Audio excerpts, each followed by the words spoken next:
आज Doubtnut app download करें। Doubtnut पर अपने सभी गणित, रसायन विज्ञान, भौतिक विज्ञान और जीव विज्ञान के डाउट्स का करो सफाया। बस प्रश्न की फोटो खींचो, एक ही प्रश्न को क्रॉप करो और तुरंत वीडियो सोल्यूशन पाओ।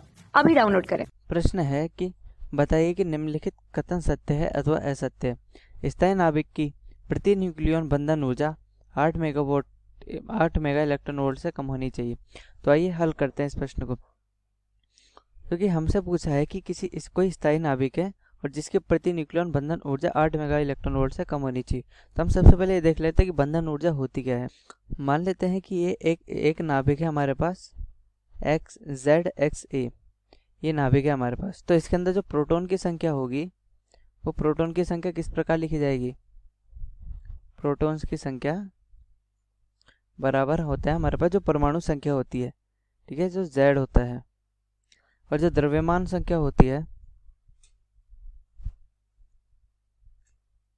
द्रव्यमान संख्या क्या होती है हमारे पास A, और जो कि होती है इस नाभिक के अंदर न्यूक्लियॉन्स की संख्या। न्यूक्लियॉन्स की संख्या यानी कि न्यूक्लियॉन्स के अंदर क्या क्या आता है, प्रोटॉन्स और न्यूट्रॉन्स। तो यानी कि द्रव्यमान संख्या न्यूक्लियॉन्स की संख्या के बराबर होती है। तो ये जो न्यूक्लियॉन्स है, ये न्यूक्लियॉन्स आपस में मिलके एक नाभिक बनाते हैं। तो ये प्रत्येक न्यूक्लियॉन्स आपस में जो नाभिक बना रहे हैं, वो नाभिक बनने में जो ऊर्जा मुक्त होती है वो ऊर्जा होती है बंधन ऊर्जा।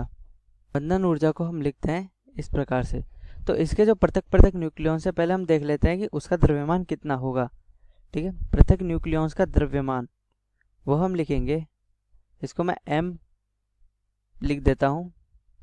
और ये m होगा सबसे पहले प्रोटॉन्स की संख्या कितनी है, Z गुणा प्रोटॉन्स का द्रव्यमान, यानी कि सारे प्रोटॉनों के द्रव्यमान प्लस सारे न्यूट्रॉन्स के द्रव्यमान।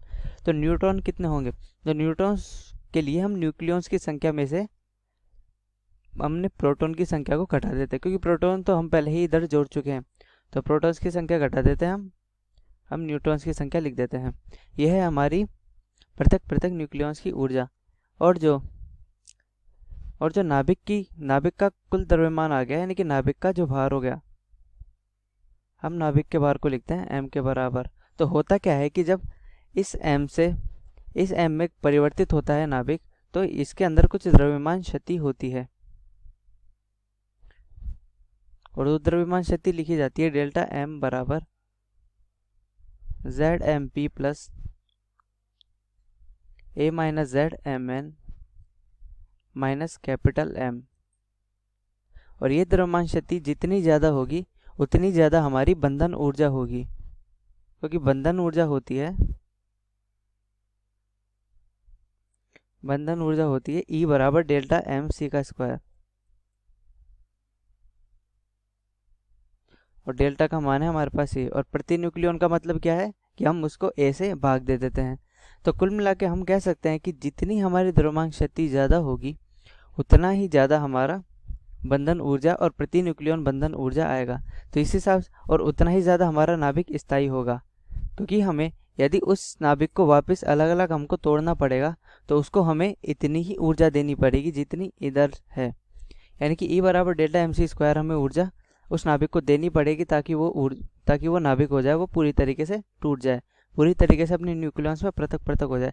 तो ये ऊर्जा जितनी ज़्यादा हमको देनी पड़ेगी उतना ज़्यादा नाभिक हमारा क्या होगा, स्थायी होगा, क्योंकि उसको तोड़ने के लिए हमको ज़्यादा ऊर्जा खर्च करनी पड़ रही है। तो हम आसानी से कह सकते हैं कि जो स्थायी नाभिक होंगे उनके लिए प्रति न्यूक्लियन बंधन ऊर्जा का मान 8 मेगा इलेक्ट्रॉन वोल्ट से अधिक होना चाहिए, ना कि कम। तो अतः हमारा जो ये कथन होगा वो असत्य होगा। हमारा कथन क्या है, असत्य।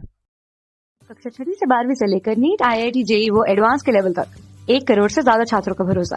आज ही डाउनलोड करें डाउटनेट ऐप या व्हाट्सएप करें अपने सारे डाउट्स 8400 400 400 पर।